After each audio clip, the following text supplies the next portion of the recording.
Hello, hi, and welcome to another recipe, another daily recipe. We're doing them every day, and we have been doing for a long time.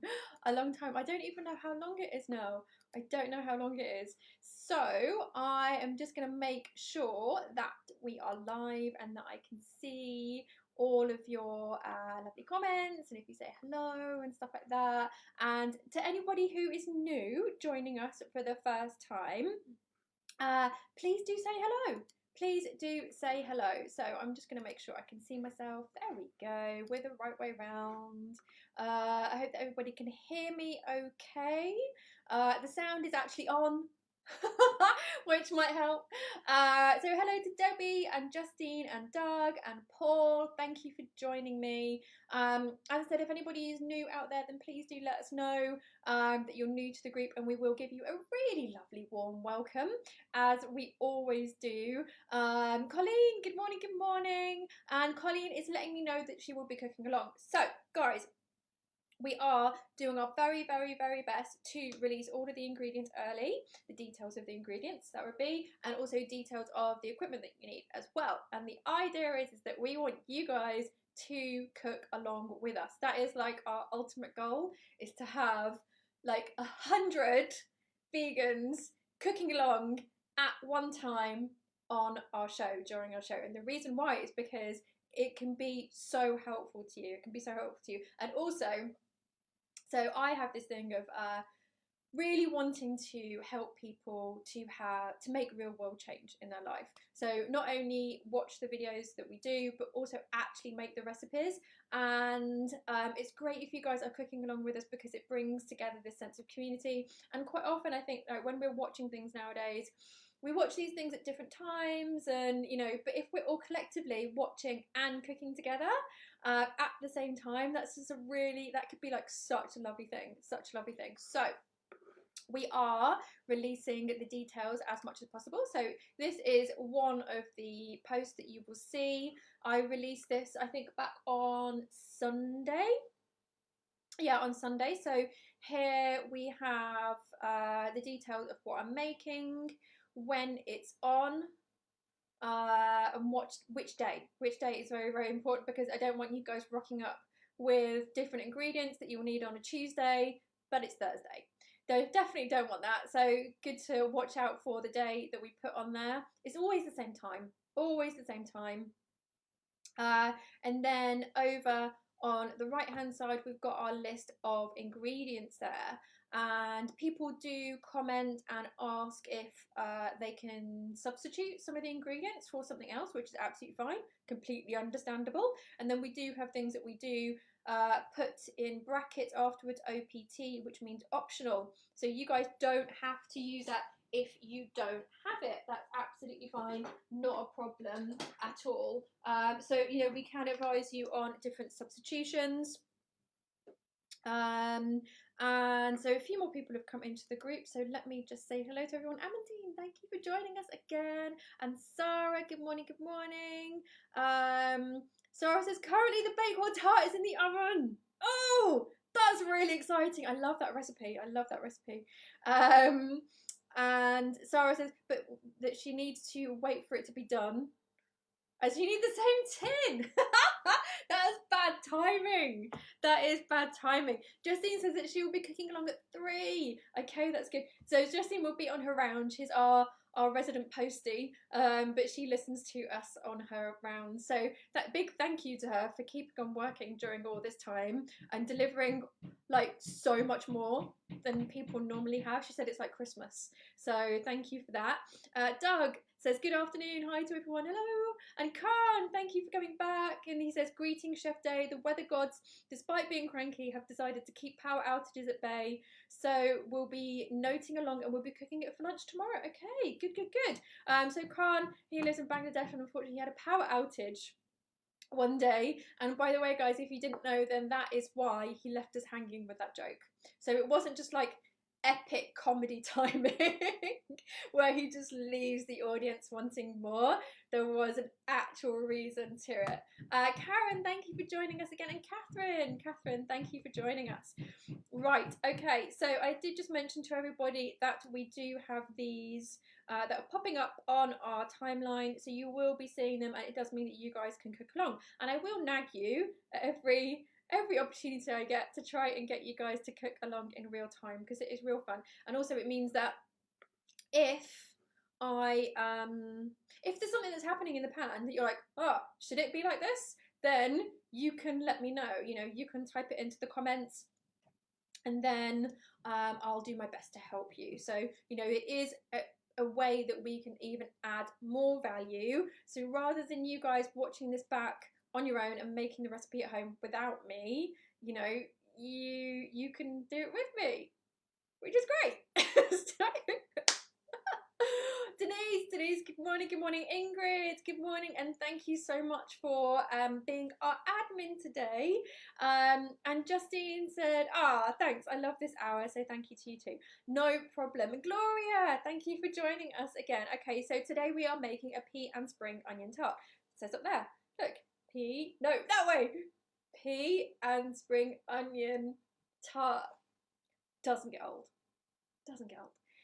And by the way, when we did first introduce all of these magical things, I mentioned that I felt like this weather woman who I absolutely loved when I was a kid, and it was Wincey Willis. So it took me a while to figure that one out, but it was Wincey Willis. If any of you guys remember her, I adored that lady when I was young. I really wanted to be like a weather woman when I grew up. Obviously that didn't happen. Anyway, Katie, thank you for joining us. Okay, so we're making a pea and spring onion tart. I'll just bring you back to this picture so that you guys can see what it's meant to look like. Now, to anybody who's cooking along, I have added a couple of things to the top of that tart. So I have here, let's bring you over here, I have some walnuts in here that I'm going to crush, and I'm going to add some nooch to it. You don't have to, but I'm going to just have to be completely honest with you now. I did it because it made the picture look better. It made the picture look better. So it's just as nice without it, but to those of you guys who are cooking along, if you want to add that at the end, then do. So in here I've got a few walnuts. It can be any nut. Any nut that you want, any nut that you've got hanging around, doesn't really matter what it is. I don't think there's any nuts that you can't use. No, any kind of snacking nuts that you can eat raw is absolutely fine. So you can just have a few of those for the top and a bit of nooch. But as I said, you don't have to add that. It tastes just as nice without it. It is just wanting to make a better picture, so don't judge me. Okay, right, so I'll take you through the ingredients that we've got today. Ingrid said, hello everyone, very excited for today's recipe. Yes, me too. Denise said, I really don't like peas, can you suggest anything else? Peas. You know, she said, she didn't say peas, she said please. I did that. Sorry. Yeah, I'm in a funny mood today. And by the way, the reason why I'm so formal today is because I just started recording for our Pro Chef course. So that is why I look very formal, like I'm about to cook for the cream. So you got me very formal today. So Denise comes up with a really, really good question. Another pea hater. So Justine and Denise, both pea haters, absolutely fine. Doug just says give peas a chance. So, you know, they could give them another chance, but let's just say that they have, and they still don't like them. Absolutely fine. This tart you can really play around with. So instead of spring onion, you can use things like leek or chives, but you need something that has an oniony flavour, but doesn't need cooking beforehand. Okay, so something like you know, just like a white onion or a red onion is going to taste a bit raw if we use it in this tart, so best not to use that, but something like leek or chives is great. Pea you could substitute with so much. So asparagus would be lovely in this, sweet corn as well, broad beans, any type of green that doesn't need to be cooked before you put it into a pie. or a tart, basically. So you've got quite a lot of variation within that. So it has to be something that doesn't need to be, say, fried or anything like that, and will just, you know, cook fairly easily. It's nicer if it's green. It is nicer if it's green, because this is kind of like a greenish tart, and it looks nice that we've got those two greens together. Okay, so let me just see if we've got a few more questions. Doug said that go vegan, give peas a chance was the slogan on his very first vegan t-shirt. Oh, it was many years ago. Karen said, good morning, this looks delicious. I love peas and spring onion. Okay, we've got a pea lover. Finally. Justine says that she forces herself to eat them sometimes, but I don't really see the point in that, unless like you don't want to offend somebody who's just given you a plate of peas. So, but anyway, Khan says, time for jokes.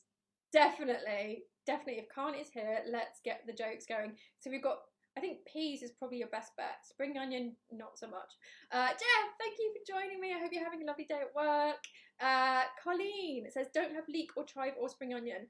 Okay, so basically, what I would do in that case is I would up the other flavours in it, basically. So we are going to be adding some nutritional yeast and also some stock powder. So I would increase the amount of those, because basically you just, you know, the spring onion, leek, whatever is there more for flavour. Yeah, so just up those ingredients. Colleen said, wish I had known, I would have taken the day off. Oh. Denise says, thank you for understanding, I will use leeks. Okay. Karen said, I made the rhubarb and fig chutney yesterday. Oh my god, absolutely amazing. Oh, I love it. We've got 2 jars in the fridge as well. There are some days where I don't have lunch. I just have rhubarb and fig chutney and then the oatcakes, and it's still good. Sorry. Anyway, okay. Jeff said, no, I don't know what that is too. Does that mean you're not having a good day at work? Oh, okay. Doug said yesterday, not sure tart joke to repeat. I didn't even think about tart jokes. There you go. That's how innocent I am. Right, let's take you guys through the ingredients that we've got here. Right, so okay, so first of all, we've got our 140 grams of gram flour, 60 grams of margarine. We've got 1 teaspoon of salt over here, and we'll put a little bit of water into our tart base. So these are the ingredients that we're going to use to make our pastry. It's a really, really good go-to gluten-free pastry. It has one advantage over gluten pastry, which is that it doesn't shrink. So some of you guys may know that when you make gluten pastry, it will shrink. So, you know, you put it into your tart tin.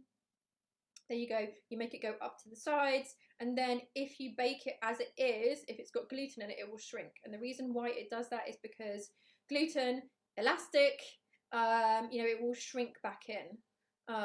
So if you are doing this with gluten flour, then I will tell you at what point you need to just pop it into the freezer. So you do need to freeze it. So, you know, this is like one of the lovely things about gluten-free is that you don't need to freeze your tart bases, which I absolutely love. And also the other issue is that because we're using margarine, it has an elasticity to it, which is really going to help us, because this is going to be so easy to roll and to work with that yeah, it's great. It's really, really, really good. Sarah says, will a mix of walnuts and roasted hazelnuts work? Absolutely, that sounds lovely. That sounds lovely. And Colleen has already guessed that what is at the end of our rainbow is our spring onion. There we go. Okay, right. Okay, so let's get on to our recipe. So we'll start by making our tart bases. Okay, so I just took you through the ingredients that we're using for the tart base, and we'll get on to the other ingredients after we have got our tart bases ready, and we'll put them in the oven because they are going to take about 10 minutes just to par bake. And the reason why we are par baking them is because if we don't do that, then the pastry won't cook, and then we will get uncooked pastry, which is gross, quite frankly. So we have our margarine here, so we'll just pop that into our flour, and we've got our salt here. So we'll just pop that in. And I'm just going to get myself a little bit of water. So on the ingredients list, I have said 1 to 2 tablespoons of water. So it just depends how much we need to bring the dough together. So I've got my tablespoon here, and we will see. This is going to get probably a bit messy. Let me just pop these over here. Okay, and you will need to get your hands involved whenever you're making anything like pastry or pasta as well. We do need to get our hands involved. We can't just use a spoon, unfortunately, but I quite like it. I actually really like getting my hands involved with food, because I think it helps me feel a bit more connected to it. It helps me feel more connected to the ingredients as well, and it's really meditative, really, honestly. Like, I can actually feel myself really relaxing as I'm doing this. It's like one of those, you know, squeeze balls. Okay, so Con says, how are Bond villains like onions? So onions have layers. And layers! It's sorry, I'm so excited about that. They all have layers. Oh, that's brilliant. Justine says, I force myself to eat peas because restaurants sometimes only give you peas. Oh. Okay, and Sarah says, can you repeat the reason to put in 10 minutes before? Okay, so the reason why we are going to par bake the tart bases is because we want it to dry out before we put wet stuff into it. If we put the wet stuff into it, then the tart bases just aren't going to cook through properly. We're going to end up with uncooked pastry, which is gross. And particularly if you're using gram flour when it's in its raw state is absolutely disgusting. Absolutely disgusting. And also Sarah is asking, what was the use of aquafaba in the Bakewell? So Sarah is currently doing our online course for home cooks, and in that we have a Bakewell tart. The aquafaba in the Bakewell, was that, Sarah, was that in the sponge part? If you can just let me know, was it in, you know, because I do so many recipes, it's kind of difficult for me to remember. So was it in the sponge part or was it in the base? Oh, Christine says that she found us. I was watching an older video by mistake and wondered where the tarts were. Oh, I'm glad that you joined us now. We haven't long started anyway. Okay, so I will start by adding 1 tablespoon of water. And so this mixture here should be like breadcrumbs.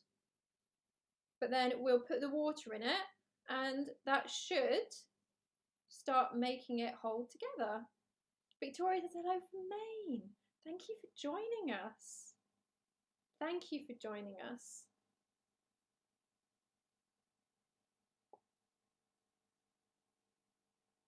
Sarah says yes, that it's the sponge. So basically, with that recipe, the aquafaba in the sponge would really help. With the rise and also with the moisture content. So you know, we're using it as a substitute for egg. So yeah. Denise asks, can we substitute butter for margarine? To be honest, I don't cook with butter, Denise, so I don't know. I don't use it because, you know, it's all vegan stuff that we're doing, that I cook. Okay, so as you can see, this is all bringing those bits and pieces together, and it's making a firmer dough. So I think that there is a bit of a lag with our overhead camera, so I hope that you're able to see. There we go. Right, okay, Victoria asked a really good question, which is gram flour, chickpea flour. So a lot of people will say those words interchangeably, but it's actually not exactly right. So gram flour is actually made from besan, which is very, very, very similar to chickpea, but not the same. But if you see something called chickpea flour, then that is actually besan flour. I know that that's like really confusing, but they are quite similar to each other. But they have a different type of they have like different properties, slightly different properties. So that's why the chickpeas and gram flour have like a different rating on the GI scale. Denise actually said I meant vegan butter. I haven't seen vegan margarine here. Actually, we use those words interchangeably. So vegan margarine and vegan butter are essentially like the same thing. And let me just wash my hands, guys, because as you've seen, I've just got a bit messy.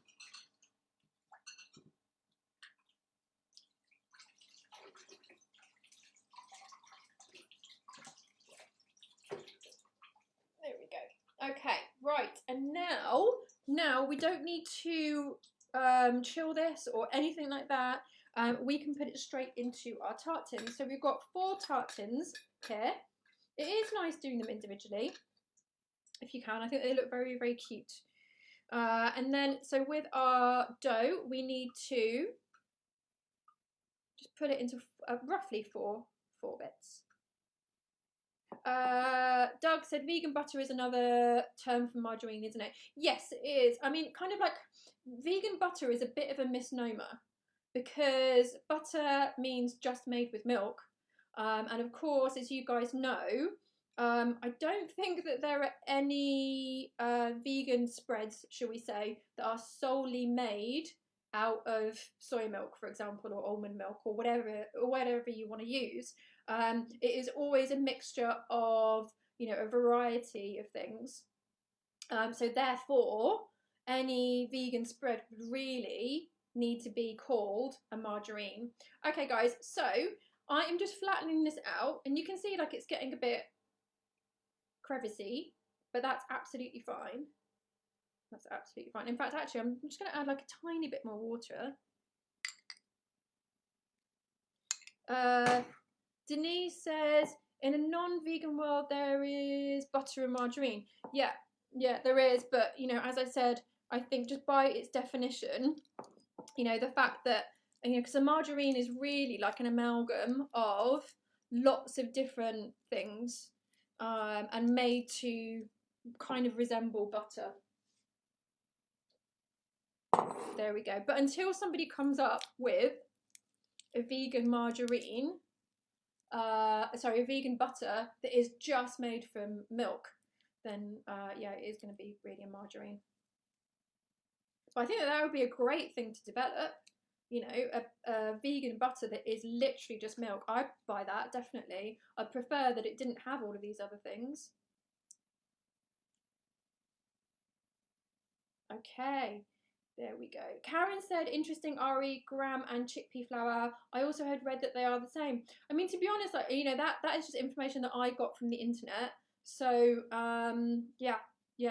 apparently they are linked, but not exactly the same. I think there are some people who do baking online and they don't really want to confuse people too much. So they say they are the same, and they do act, I think they just kind of like don't want to confuse people. But if you look into the GI rating of chickpeas versus chickpea flour, they are different, and apparently that's the reason. And I was actually doing macros for a client, and that was how I found that out.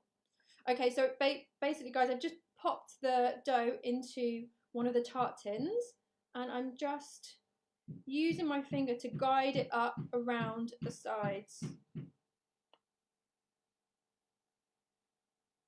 we go. So rather than making like a perfect shape before it goes into the tart tin, we're doing that in the tart tin.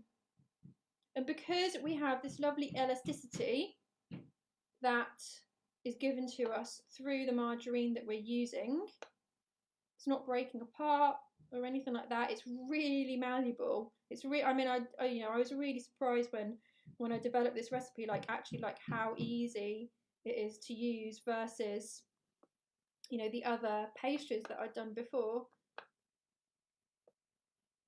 But I must say, you know, we do like a few different types of savoury pastries at the school, and sweet pastries as well. And when you're using margarine, the pastry won't be so flaky. It won't be so flaky. So if you want more of a flaky pastry, then you need to use refined coconut oil. Okay, there we go.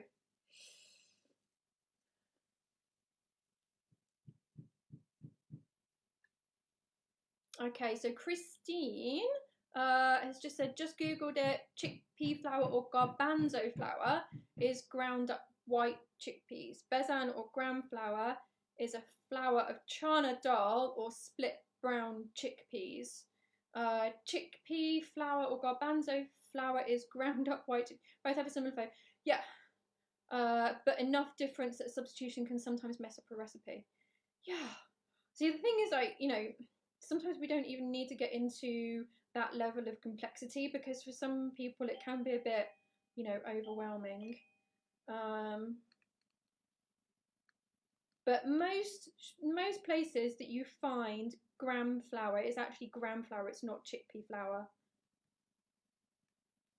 Okay, guys, so Sarah says, I'm using a big 23 centimetre tin. Do I roll it as for the Bakewell or do it like that? Well, I think that it's probably better for you, Sarah, if you just, like, you know, cut this into manageable chunks, make it into flats, and then place it in your tin.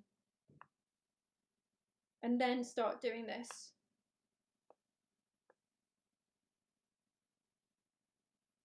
Okay.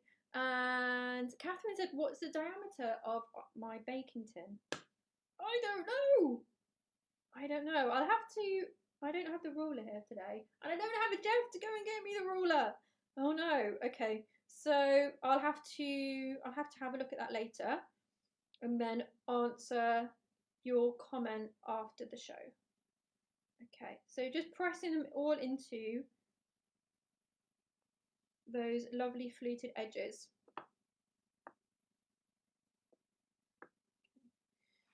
There we go.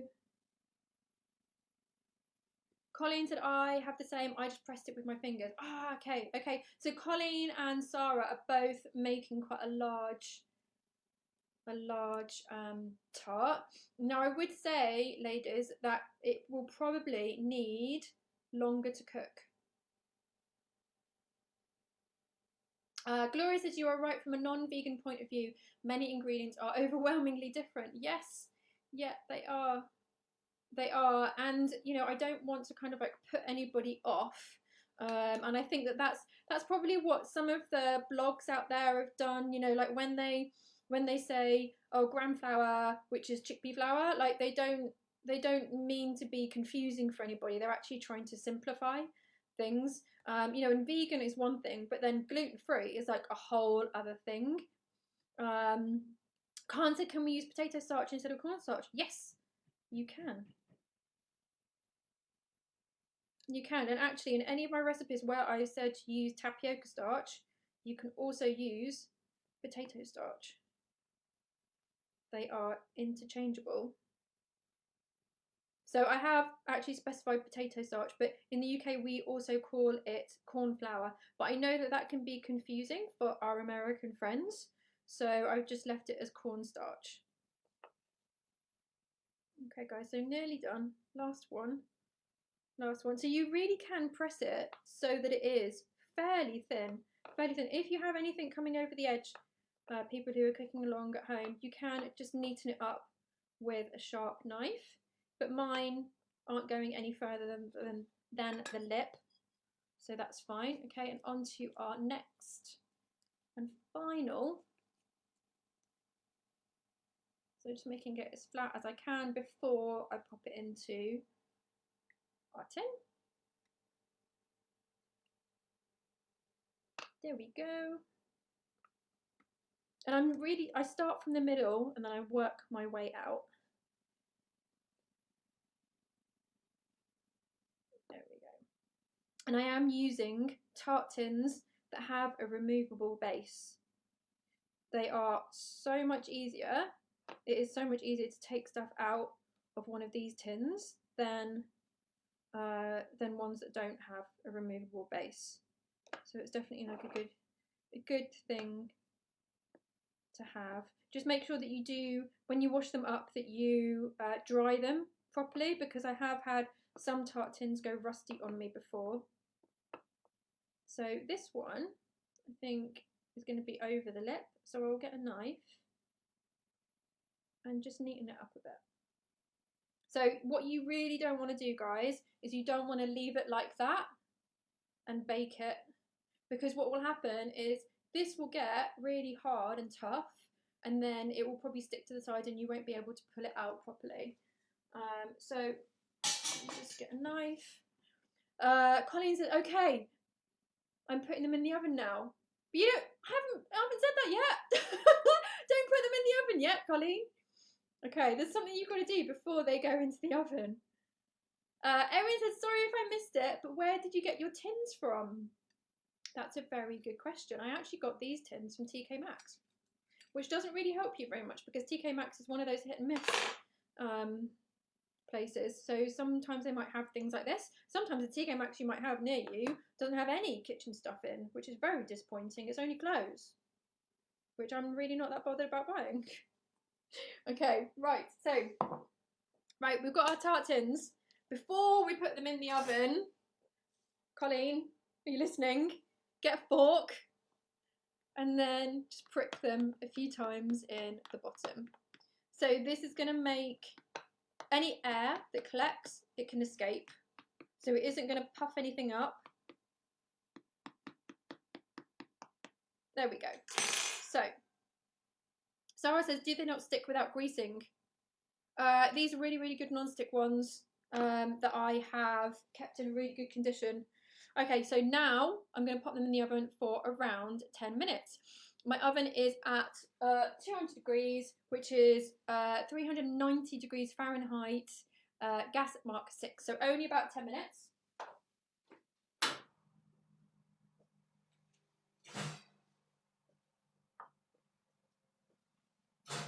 Okay, right. There we go, guys. And what we can do is, let's see if we can get a timer on. Okay, so I said 10 minutes, didn't I? So rather than you guys having to remind me, let's see if we can get. Okay, right, this isn't, there we go, right, that's 5 minutes. There we go, so we'll do 5 minutes and then another 5 minutes, but let's just stick this up in the corner here, so it's a bit less annoying. It's a bit less annoying. Right, okay. There we go, we've got our timer today, how about that? Right, on to the next stage. And we want to make the filling. So we have our mixture here, sorry, our tofu here, and so we're going to make the mixture completely in this bowl. Okay, so Sarah says I've got a BPA free silicone with removable base. Good, that sounds great. Okay, so actually before we mix this, we're just going to chop up our veggies. So I'll just pop this over and get my knife. So any of you guys who are cooking along at home, now is a really good time to prep your spring onion or your leeks or whatever it is that you're using. So with my spring onion, I like to just take this outer leaf off. So I've just sliced down the centre there, but just careful, I haven't sliced all the way through, but just enough to take this off. There we go. And I just want to make sure that if there's any skin, you know, you get this like fine skin, that's taken off there too. And same with this one. Just a little slice here. Right, there we go.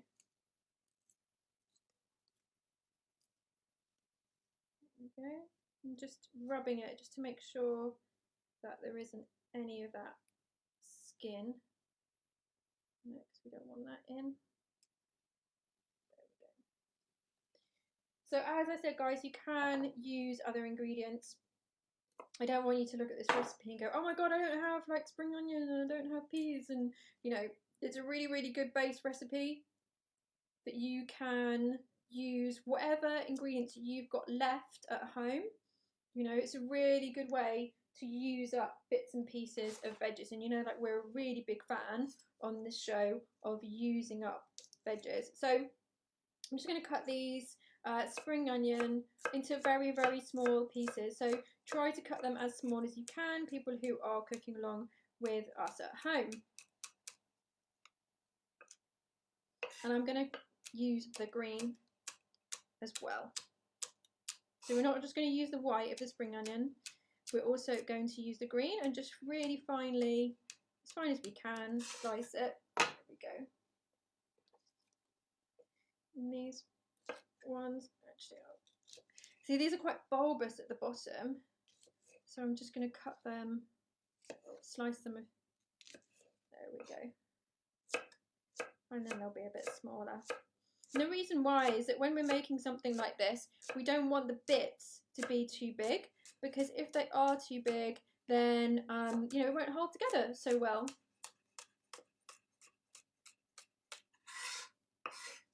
Okay.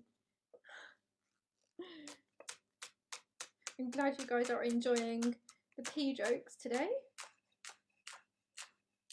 And I am going to make use of these greens as much as possible, because quite often we end up throwing them away, and they've got loads of flavour. There we go.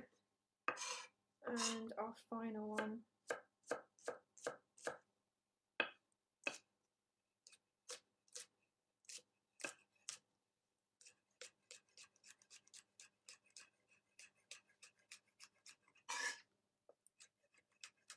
There we go, taking it as far up to the top as I can.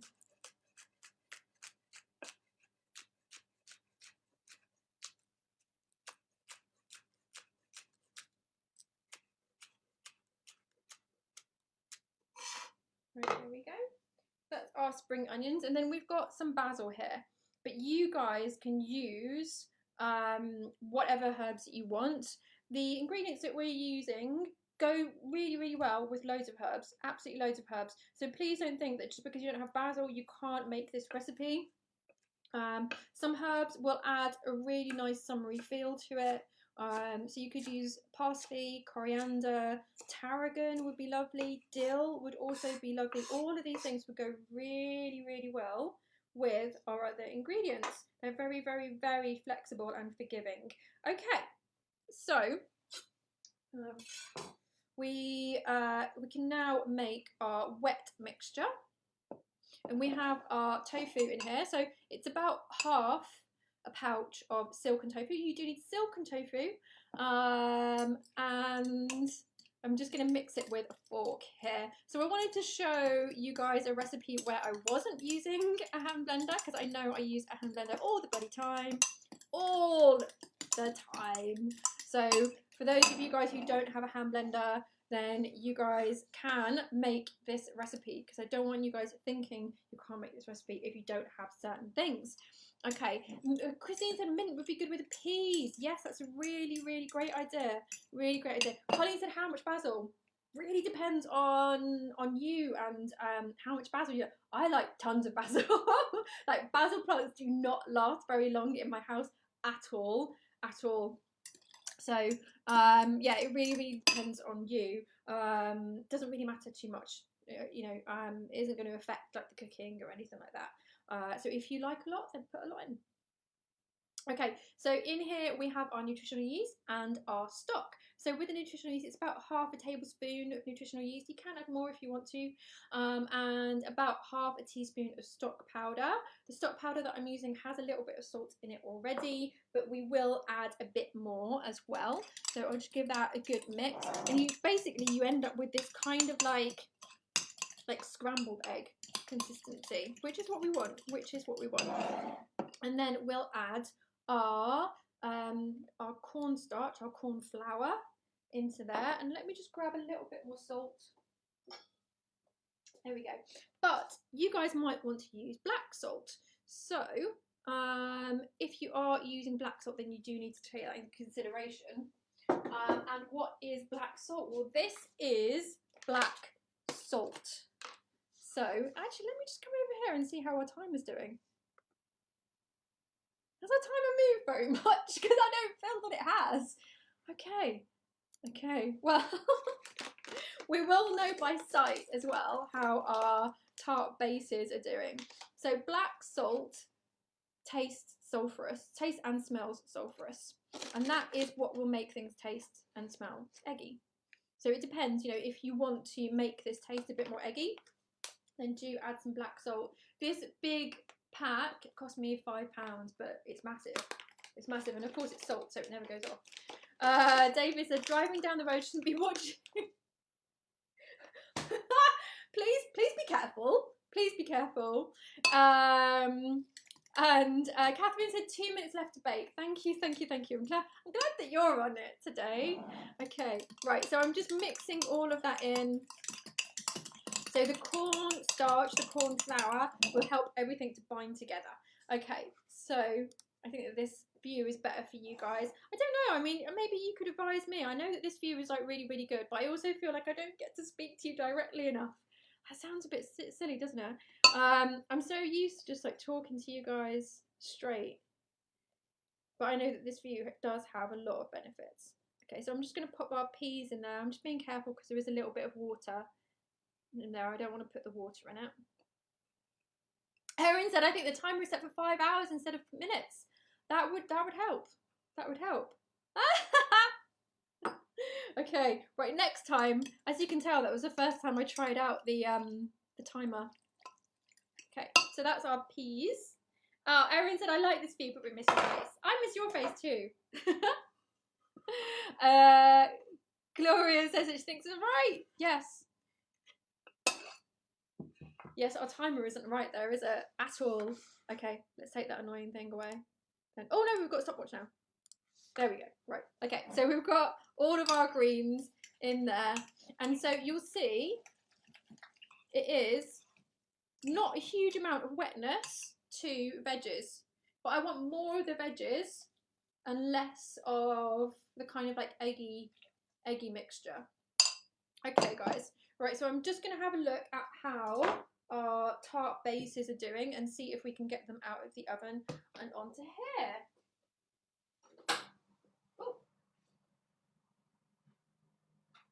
Okay, so I think that these are about ready. I think you guys said I've still got a little bit of time. I think maybe I've got a minute or something like that. But you can see around the edges they're starting to brown. And that's what we want. There we go. Yes, Angela. I'm about on time. Oof.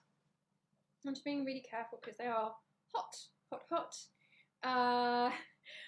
Doug says that I missed the Bee Gees joke. I did. Sorry, I was busy cooking. Oh, yeah, I was busy cooking. There we go. Okay. So there we go.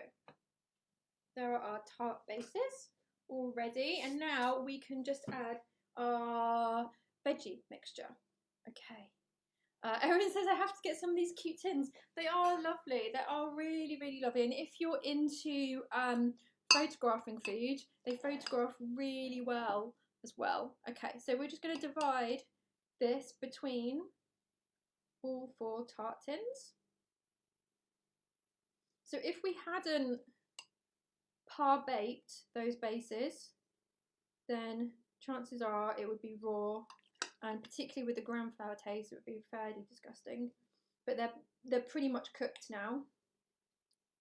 Okay, and then once this is done, we are going to put them back in the oven for around 20 minutes to half an hour.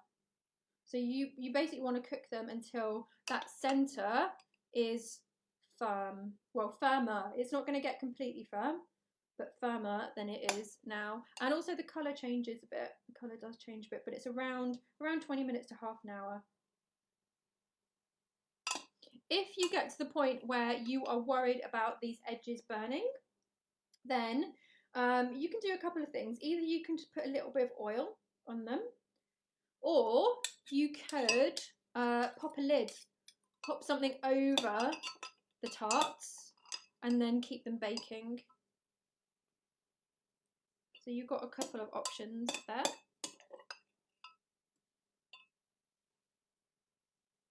Okay, just that last bit.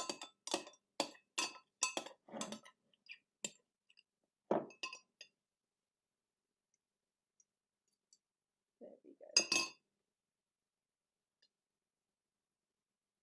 Okay, and as I said earlier, I did have an addition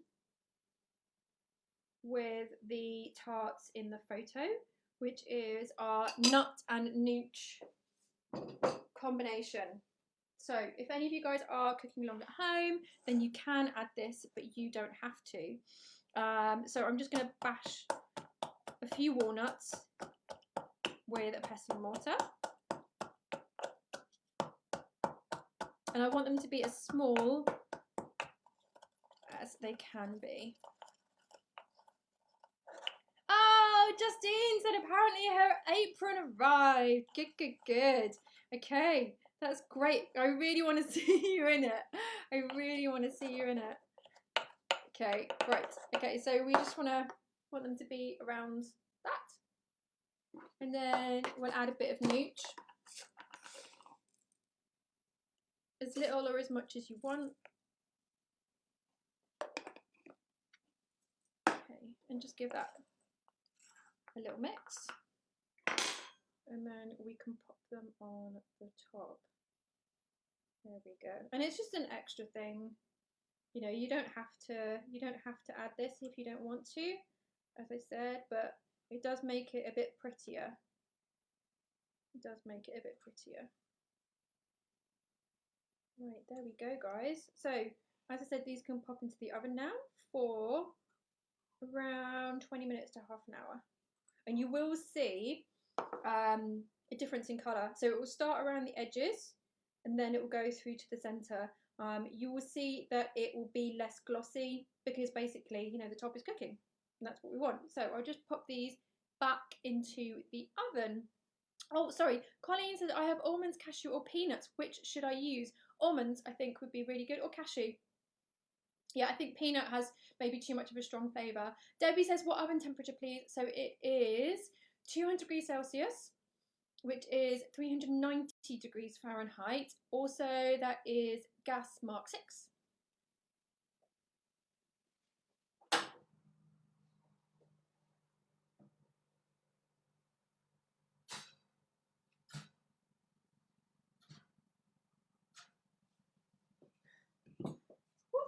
Okay, guys. Right, okay, so they're going to go into the oven for around 20 minutes to half an hour, and then they will be done. Catherine says, and this is a really good question, how much black salt? So black salt is such a subjective thing, just in the same way that salt is, but black salt has such an eggy flavour. Some people don't like it, some people don't like too much of it, they just want a little bit of it, but you know, you can taste that mixture before you pop it in. So, you know, feel free to make adjustments, because, you know, the tofu mixture, you can absolutely taste that, and then see if you want to add more black salt. You can even add some right at the end as well, because black salt sometimes doesn't cook very well. Sometimes like the flavour of the black salt can go, so sometimes it's better to use it actually as a finishing salt rather than something that you put in whilst it's cooking. Okay, so so Justine, I really want to see a picture of you in one of our aprons today. I will totally expect to see that in the community hub. Please don't disappoint me. And Victoria says, how do you get this apron? Okay, so you go to our website, and in our shop you can buy one of our aprons. So quite a few people have been buying them, so thank you. That's really lovely, because it does help support us during this time when we're not actually able to do our in-person courses. Colleen says that hers hasn't arrived yet. She's in the US. I think quite a few of them have left. They're on their way. They are on their way, which is very exciting. Very exciting. Okay, guys. So to those of you who are cooking along, thank you so much. That's absolutely brilliant. Just to show everyone else what the finished result will look like. So obviously here we have our little sprinkle of nuts on top, which you may or may not do, but yet that is how it will look. And I have served that with a really lovely pea shoot salad. So, you know, because it is quite filling, you can just serve it with something really, really light. That's absolutely fine. Absolutely fine. Okay, guys, so I think that's it for today. Please do let me know how you get on, people who've cooked along at home. I would love to see your pictures. This is a really, really flexible, easy recipe. So if you haven't tried it today, then please do try it at another time. As I said, you can just use up all of those like little bits and pieces, those little veggies, you know, that you haven't, you know, that you just got in the bottom of your cupboard, you know, bottom of your fridge. So yeah, thank you for joining me, and join us tomorrow for another lovely recipe with Vicky. So she has actually given me the ingredients list, so I will pop that up in the group in the next hour or so. So if you guys want to cook along, then you can. Okay, thank you for sharing this time with me, and have a lovely day.